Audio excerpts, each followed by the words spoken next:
Instituto Mexicano del Transporte. Buenas tardes a todos, mi nombre es Cindy Casas Valencia, pertenezco a la Coordinación de Ingeniería Portuaria y Costera del Instituto Mexicano del Transporte. Los invito a que asistan el miércoles al seminario IMT con el tema del incremento del nivel del mar por marea de tormenta en 8 puertos estratégicos de México, el cual impartiré junto con mi compañera Dolores Servino. Gracias. Bueno, como una pequeña introducción, les vamos a hablar qué es la marea de tormenta.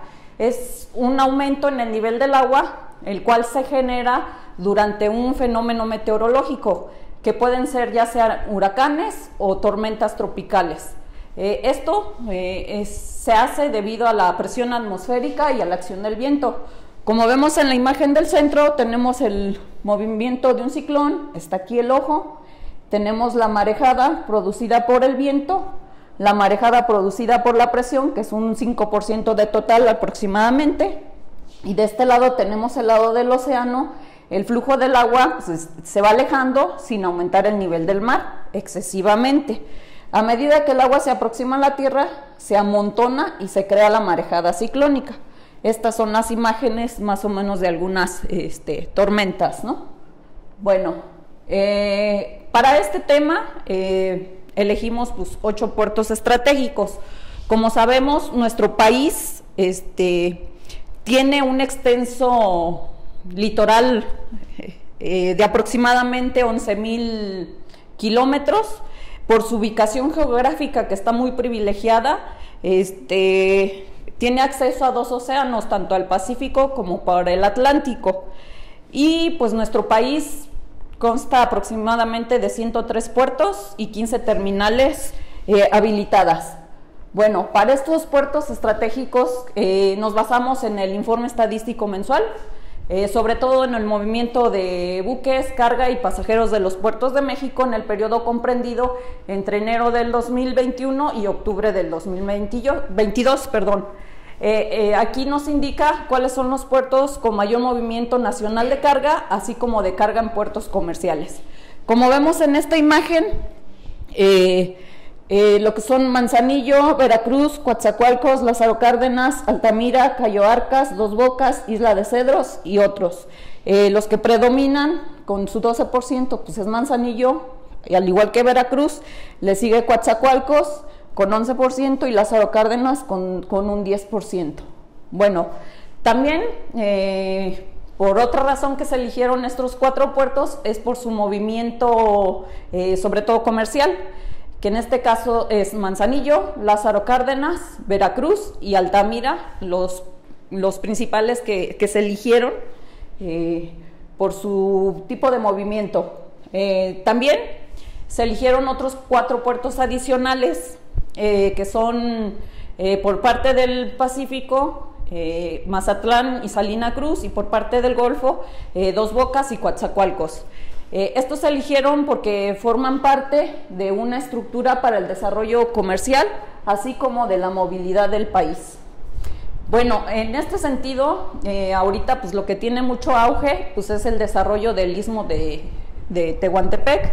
Se eligieron lo que son los puertos de Coatzacoalcos y Salina Cruz, que sobre todo porque tiene como objetivo modernizar la interconexión de dichos puertos para fin de aprovechar, de acuerdo a su posición geográfica y estratégica, del istmo de Tehuantepec y competir pues, con los mercados mundiales con la movilización de mercancía. Entre las obras de infraestructura que se considera el proyecto, pues está la modernización de dichos puertos, sobre todo para la construcción de terminales especializadas de contenedores. Aquí tenemos un ejemplo de la imagen del lado izquierdo, que es el puerto de Salina Cruz. Como ven, del lado derecho está en proceso la construcción de esta zona de contenedores, y en la imagen del lado derecho tenemos el puerto de Coatzacoalcos, donde está el número 1, es donde se pretende la ampliación para el área de contenedores. Bueno, por otra parte, también se eligió el puerto de Dos Bocas, pues sobre todo por ahorita lo predominante, que es la refinería Olmeca, ¿no? Que está en el municipio de Paraíso, el cual es uno, pues, de los objetivos principales, pues, del gobierno actual, para aumentar la producción con mayor valor agregado a nuestro país y sobre todo fomentar el desarrollo social y económico, pues, del sureste de México. Bueno, finalmente se seleccionó el puerto de Mazatlán. Este es muy importante ya que tiene un corredor económico, pertenece al corredor económico del norte, el cual es una red, sobre todo que consta con 19, que lo conforman 19 municipios, que nos ayudan para el desarrollo, fortalecer el desarrollo, la cultura y lo social. Como ven en la imagen del lado izquierdo, Mazatlán se conecta con Matamoros por carretera, y del lado derecho, pues, se conecta sobre todo hacia el norte con nuestro país vecino, que es Estados Unidos. Por eso se eligió Bueno, el puerto de Mazatlán, como vemos en la imagen, se localiza en el estado de Sinaloa, colinda con el Océano Pacífico, como ve. Aquí tenemos la imagen, un pequeño zoom del puerto de Mazatlán. Bueno, este puerto tiene un vínculo comercial, sobre todo con Estados Unidos, como lo había comentado anteriormente, en alrededor de un 68.4%, también con Japón en un 7.6%, luego le sigue Chile con 5.1%, con China 3.3% y con Perú 2.8%. Bueno, este puerto de Mazatlán sobre todo cuenta con líneas de negocios que competen en las siguientes áreas, como son, pues, Mazatlán es turístico, pues, cruceros, carga general, automóviles, contenedores y petróleo y sus derivados. A este puerto, pues, también tienen otras instalaciones para la operación en lo que se refiere a investigación, congeladoras, transbordadores, flotas deportivas, educación marítima y astilleros. Aquí, como ven en la tabla del lado derecho de la presentación, tenemos las obras de protección con las que cuenta este puerto. ¿Por qué hacemos mención de estas tablas? Porque es muy importante para protegerlas, darles mantenimiento o por si se llega a ofrecer un futuro crecimiento. Pues tenemos el ejemplo de 2 espigones Paraíso del Mar, 2 espigones Hoteles de Flores, rompeolas de Chivos, escollera de Chivos, rompeolas del Crestón. Y como vemos, la escollera de Chivos, pues, es la de mayor longitud con 1185 metros. Bueno, ahora tenemos el puerto de Manzanillo, el cual se localiza en el estado de Colima. Como vemos en la imagen, aquí tenemos un zoom del puerto. Igual se localiza, colinda con el Océano Pacífico. Bueno, este puerto se eligió porque tiene un vínculo comercial con Estados Unidos, Japón, Corea del Sur, China, Panamá, Colombia, Perú y Chile. Y como ven en la imagen, con quien más tiene vínculo es con Corea del Sur y China. Bueno, este puerto se ha consolidado muchísimo, sobre todo en estos últimos años, porque es un puerto sobre todo comercial del Pacífico, y es el segundo más importante por el volumen de carga que transporta en este puerto. Se ha posicionado como la principal entrada del manejo de mercancías, sobre todo en el comercio internacional. Este puerto es el considerado como el principal en entrada de contenedores. Como vemos en la tabla del lado derecho, están sus obras de protección del puerto, y son varias, pero el de mayor longitud es la protección marginal, que está al este. El puerto de Lázaro Cárdenas se ubica en el estado de Michoacán. Como vemos en la imagen, aquí se aprecia el puerto, igual colinda con el Océano Pacífico. Tiene el vínculo comercial con Canadá, Estados Unidos, Corea del Sur, Australia, China, Chile, Colombia, y pues con el que más tiene vínculo es con Colombia, con un 35%. respecto a los demás que acabo de mencionar. Bueno, este puerto se destaca sobre todo por su actividad industrial y por ser un puerto joven y creciente en cuanto a la actividad comercial. El incremento de su carga total se debe sobre todo por el crecimiento de la carga contenerizada y a granel mineral. Como vemos en la tabla del lado derecho, igual tiene sus obras de protección, que en comparación de los otros pues son menos y la longitud es menor, pero la de mayor longitud para este caso es la escollera este en el puerto de Lázaro Cárdenas. Bueno, tenemos ahora el puerto de Salina Cruz, el cual se ubica en el estado de Oaxaca, colinda igual con el Océano Pacífico. Es un puerto sobre todo petrolero. Tiene sobre todo vínculo comercial con Estados Unidos, Panamá, Japón, Corea del Sur y Singapur. En mayor porcentaje, sobre todo con Estados Unidos, con un 39.2 de vínculo comercial respecto a los demás. Bueno, como les digo, este puerto es principalmente petrolero y comercial, el cual está localizado en el istmo de Tehuantepec. Opera como centro logístico regional y nacional, con potencial para operar como eslabón principal en un corredor productivo, ya sea logístico en la zona y comercial, como ya más conocido el corredor interoceánico del istmo de Tehuantepec, en el que se contempla pues modernizar los puertos tanto de Salina Cruz y el de Coatzacoalcos. Bueno, aquí en la tabla del lado derecho tenemos las obras de protección con las que cuenta este puerto. El de mayor longitud, como vemos, es el rompeolas del puerto petrolero. Bueno, ahora tenemos el puerto de Altamira, Tamaulipas, se ubica en el estado de Tamaulipas. Estos ya colindan con el Golfo de México, como vemos aquí en la imagen. Bueno, este puerto tiene vínculos comerciales con Alemania, Bélgica, Estados Unidos, Holanda, España, Italia, Colombia, Brasil, Argentina.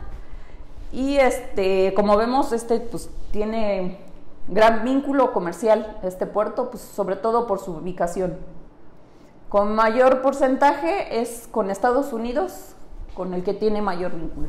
Este puerto es sobre todo industrial y comercial, está autorizado para un tráfico de altura y sobre todo distribuye su mercancía al interior de nuestro país, donde sus principales orígenes y destinos de los productos son el mercado noreste, el mercado bajío occidente y mercado local, con un 41% de la carga. En la imagen, pues también este puerto tiene sus obras de protección, que son las escolleras, espigones y protecciones marginales, y la de mayor longitud es la escollera norte. Ahora el puerto de Veracruz se localiza en el estado de Veracruz, igual colinda con el Golfo de México, como vemos aquí en la imagen. Este puerto tiene vínculo comercial con Canadá, Estados Unidos, Bélgica, Alemania, República Dominicana, Colombia y Brasil, y con el que tiene mayor porcentaje de vínculo pues es con Estados Unidos. Bueno, este puerto es comercial y de altura, pertenece al Sistema Portuario Nacional y dentro del Programa Nacional de Desarrollo se hace mención que es un proyecto estratégico que involucra su participación en el Programa para el Desarrollo del Istmo de Tehuantepec, donde se pretende modernizar el ferrocarril para vincular a estos puertos, para que puedan ofrecer servicios sobre todo de embalaje, transporte, carga, servicios logísticos diversos y almacenaje. Todo este tipo de servicios van a ayudar a que este puerto siga en constante crecimiento. Como vemos en la tabla del lado derecho, cuenta con sus obras de protección, que son espigones, rompeolas, el antiguo rompeolas norte, que sobre todo es el de mayor longitud. Y le sigue el rompeolas muro de pescadores. Bueno, en lo que se refiere al puerto de Coatzacoalcos, este también está en el estado de Veracruz, pero más hacia el sur, como vemos en la imagen, y colinda con el Golfo de México. Bueno, este puerto tiene su vínculo comercial, sobre todo con Marruecos, Bélgica, Estados Unidos y Colombia. Y como ven, pues la mayoría de todos los puertos que he mencionado y que son que fueron objeto de este estudio, tienen el mayor vínculo con Estados Unidos. Bueno, este puerto actualmente es de cabotaje y de altura, cuenta con también una vocación que es comercial y petrolera, y sobre todo tiene una alta especialización en el manejo de químicos y otros fluidos, y este puerto tiene un tercer lugar a nivel nacional en cuanto a carga total, ya que moviliza 28.7 millones de toneladas, y esto incluye tanto el petróleo como sus derivados. Como vemos en la tabla del lado derecho, cuenta con sus obras de protección, que son protecciones marginales, escolleras, su malecón costero, y como vemos, el de mayor longitud es el malecón costero con 5.189 metros, y le sigue la protección marginal oeste con 1.000 metros. Por último, el octavo puerto es el de Dos Bocas, que se ubica en el estado de Tabasco, igual colinda con el Golfo de México. Tiene su vínculo comercial con China, Japón, Corea del Sur, Estados Unidos, España y la India. Y como vemos igual, pues con el que mayor tiene vínculo es con el país Estados Unidos. Bueno, este tipo este puerto cuenta con una terminal de usos múltiples, ya que efectúa diversas operaciones en cuanto al aspecto comercial e industrial, con el comercio sobre todo exterior y el manejo y recepción petrolera. Este puerto lo consideramos uno de los puertos petroleros del país, y como vemos tiene sus obras de protección portuaria, que son los rompeolas, espigones y protecciones marginales. El de mayor longitud es su rompeolas oriente con 1.880 metros de longitud, y le sigue la protección marginal con 1.253 metros. Bueno, ya que una vez analizamos, estudiamos y seleccionamos estos 8 puertos para obtener su incremento del nivel del mar por marea de tormenta, ya que hicimos la recopilación ahora sí que del estado del arte y ver cuáles eran, posteriormente realizamos la información batimétrica, ¿sí? Esta se utilizó para hacer las modelaciones numéricas que corresponden a una información de un modelo de relieve mundial de la superficie de la Tierra, que se le llama ETOPO 1 de la National Geophysical Data Center de los Estados Unidos de América, el cual es un modelo de relieve global de 1 minuto de arco de la superficie de la Tierra, que integra la batimetría oceánica y la topografía terrestre.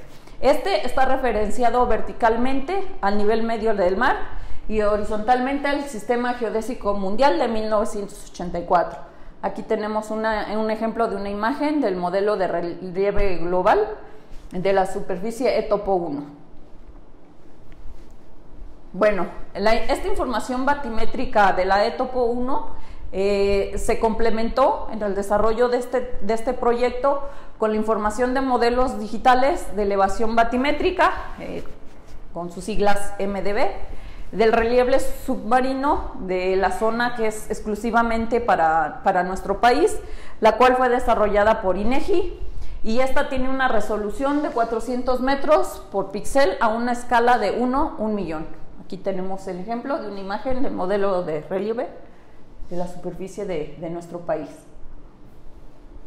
Bueno, posteriormente hicimos la investigación y recopilación de la información histórica de los huracanes, la cual se tomó de la base de datos disponible y de dominio público, que es conocida como HURDAT-2,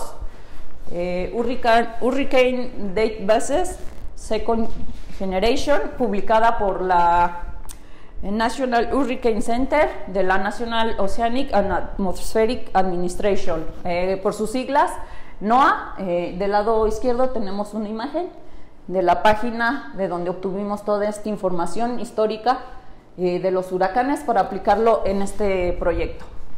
Bueno, la base de datos HURDAT-2 contiene información a cada 6 horas de la ubicación en cuanto a la longitud y a la latitud, así como la velocidad máxima de los vientos sostenidos y la presión central, de las tormentas tropicales y huracanes y de las depresiones tropicales. Esto fue comprendido para un periodo del año de 1949 al 2021 en lo que se refiere para el Océano Pacífico y para el Océano Atlántico de entre 1851 y 2021. Para este estudio de la base de datos se seleccionaron los eventos de tormenta que se presentaron en un radio de 800 kilómetros a la ubicación de los puertos estratégicos que elegimos para este proyecto. Como les comentamos, fueron 8 y abarcamos un periodo comprendido entre los años de 1980 y 2021 para sacar el historial de estos huracanes. Bueno, para el Océano Pacífico, aquí tenemos una imagen del lado derecho con todos los huracanes, o sea, son las trayectorias, cada línea es la trayectoria de ya sea huracanes o tormentas tropicales que pasaron por los puertos objeto de este estudio, en este caso para los que colindan con el Océano Pacífico, que es Mazatlán, Manzanillo, Lázaro Cárdenas y Salina Cruz. De la información histórica se obtuvieron 8 huracanes categoría 5, 51 tormentas tropicales, 34 huracanes categoría 1, 36 huracanes categoría 4, 27 huracanes categoría 2 y 18 huracanes categoría 3. Como vemos en la imagen, depende del color de la línea, es el tipo de ya sea tormenta o huracán con su respectiva categoría. Asimismo, para el Golfo de México, se seleccionaron, los puertos que colindan para el Golfo de México fueron Altamira, Veracruz, Coatzacoalcos y Dos Bocas, y haciendo los 8 puertos estratégicos que elegimos para este proyecto, y se tuvieron 5 huracanes categoría 5, 3 categoría 3, 27 tormentas tropicales, 12 huracanes categoría 1 y 3 categoría 3. Y 14 categoría 2, perdón.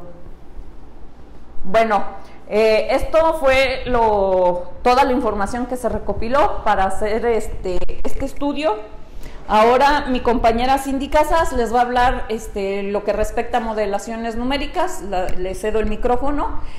Muchas gracias por su atención. Cindy, adelante. Gracias, Dolores. Buenas tardes a todos, mi nombre es Cindy Casas. Voy a continuar con la presentación. Una vez que se eligieron los 8 puertos para hacer el cálculo del incremento del nivel del mar y que se obtuvo la información batimétrica de los 8 puertos que se eligieron, y precisamente se realizó la recopilación de la información tanto de tormentas tropicales como ciclones y huracanes, pues se procede a hacer lo que es las modelaciones numéricas del cálculo de la marea meteorológica o marea de tormenta generada por estos fenómenos naturales. Estas modelaciones numéricas se realizaron mediante el uso del modelo hidrodinámico de flujo del BAI 21. Este es un modelo basado en el método de elementos finitos para resolver las ecuaciones de lo que es Reynolds y Stokes, y se ha desarrollado principalmente para tener aplicaciones en cuanto a los entornos oceanográficos, estuarinos y costeros. Mediante estas modelaciones numéricas para obtener el incremento del nivel del mar, es necesario primero que nada definir las mallas de cálculo. El método de mallas de cálculos empleados son mallas flexibles no estructuradas con elementos triangulares. Esto permite una distribución más óptima en cada uno de los nodos de cálculo y nos permite hacer diferentes resoluciones para optimizar precisamente lo que es nuestro rendimiento computacional. Para el caso de este estudio se hicieron 4 mallas de cálculo. En el Océano Pacífico se implementaron 3, una malla de cálculo para el puerto de Mazatlán, una malla para el puerto de Manzanillo y Lázaro Cárdenas y una para el puerto de Salina Cruz. Aquí les menciono precisamente más o menos lo que es el área que abarcó cada una de las mallas. Para el caso del Golfo de México, no fue necesario más que implementar una sola malla para los 4 puertos. Ahí está. Aquí les pongo las mallas que se crearon, y esto es como les comentaba. Este tipo de software de modelaciones numéricas se realizaron con mallas flexibles con lo que comentaba, los elementos triangulares. Esto nos permite ir haciendo mallas con mayores resoluciones precisamente en la zona donde se ubican los puertos y bueno, ir haciendo mayor los triángulos de nuestras mallas más grandes, lo cual nos permite dar menos resolución mientras más alejado estamos de la zona y bueno, eso nos ayuda precisamente para, en cuanto a las cuestiones de nuestro equipo de cómputo, sea menos la cantidad de información y más ágil precisamente este tipo de modelaciones. En la zona con menor resolución, que son los triángulos de mayor tamaño, están aproximadamente de distancias entre un nodo y nodo de 7 kilómetros, mientras que en la zona cercana a los puertos la resolución aumenta, siendo la distancia entre cada uno de los nodos de 90 metros. Entonces, esta fue la malla que se realizó para el puerto de Mazatlán. En esta tenemos lo que es la de Manzanillo y Lázaro Cárdenas. En el lado derecho ya se agregó para este caso, para poder hacer el cálculo del incremento del nivel de mar, esto tenemos que implementarle la información batimétrica obtenida en cada uno de los nodos. Las mallas de este lado ya tienen esa información de las profundidades, los niveles de esa zona. Y podemos observar que aquí para esta malla pues fue la de Manzanillo y Lázaro Cárdenas. En este caso se hizo otra malla para Salina Cruz, este es en el lado del Océano Pacífico. Y bueno, como les comentaba, finalmente para el lado del Golfo de México solamente se implementó una malla que abarcó pues los 4 puertos, Altamira, Veracruz, Coatzacoalcos y Dos Bocas. Bueno, a partir de la información de la velocidad máxima del viento y de la presión central de los huracanes antes señalados, pues se generaron lo que son los campos,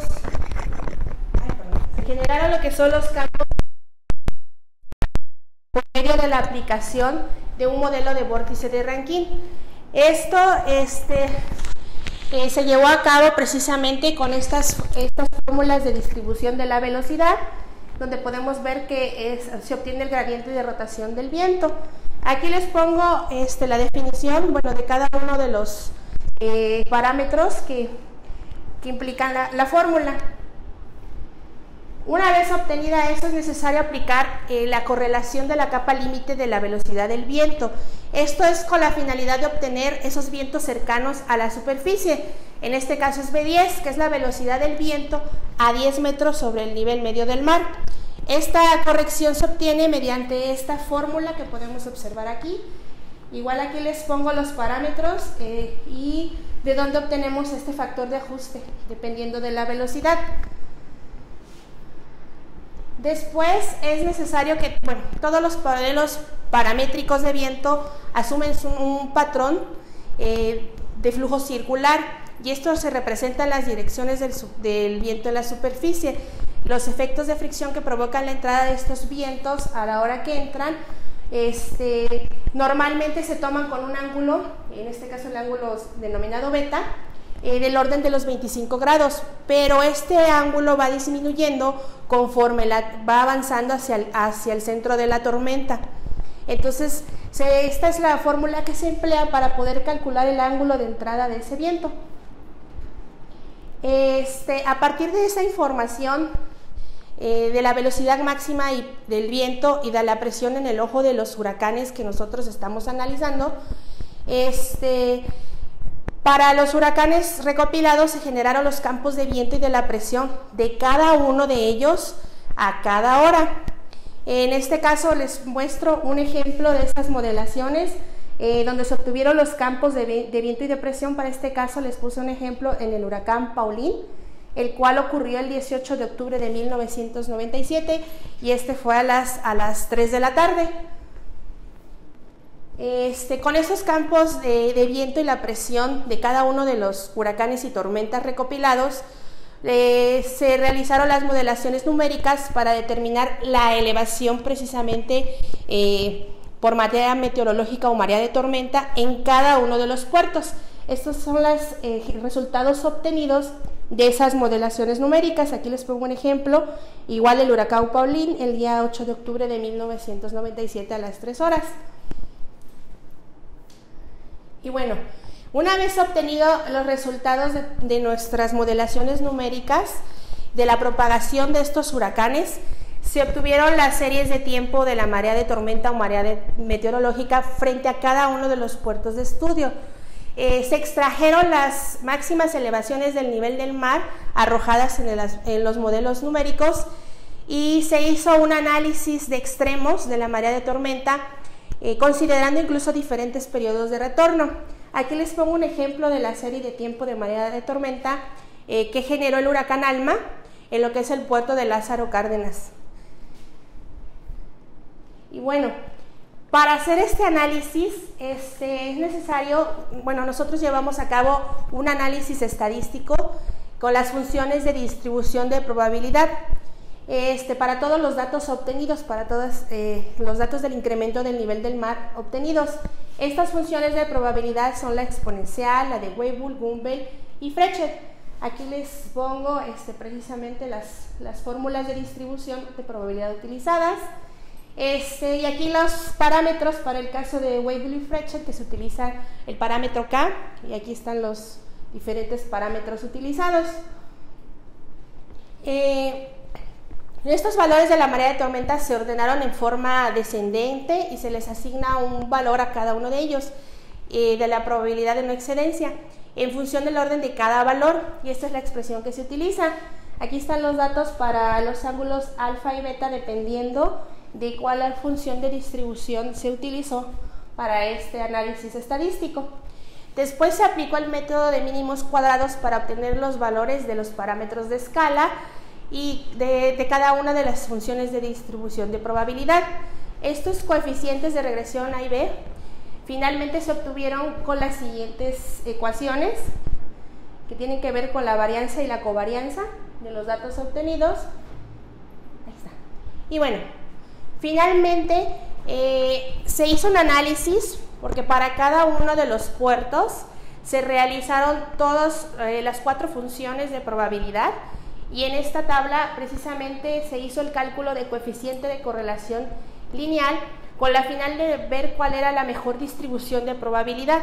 Entonces, en esta tabla yo les muestro un resumen que por ejemplo, para el caso del puerto de Mazatlán, Sinaloa, en el Océano Pacífico, pues la mejor distribución de probabilidad fue la de Frechet con un parámetro de 3.33.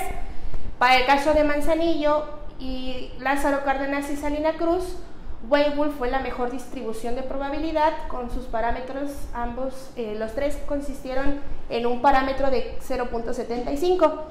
Para el caso del Golfo de México, los 4 puertos tuvieron una mejor distribución de probabilidad con la fórmula de Frechet, nada más variando el parámetro K, que para el caso de Altamira es de 5, para Veracruz es de 2.5, para Coatzacoalcos es de 5 y para Dos Bocas es de 10. Aquí en les pongo 2 ejemplos de precisamente esta distribución de probabilidad de la media. Y bueno, aquí tenemos el caso del puerto de Mazatlán y en el puerto de Altamira, Tamaulipas. Con estos resultados de la probabilidad de no excedencia, se realizó el cálculo finalmente de la marea de tormenta a largo plazo, con diferentes periodos de retorno. Para este caso hicimos el cálculo del incremento del nivel del mar por marea de tormenta o meteorológica de 1980 al 2100.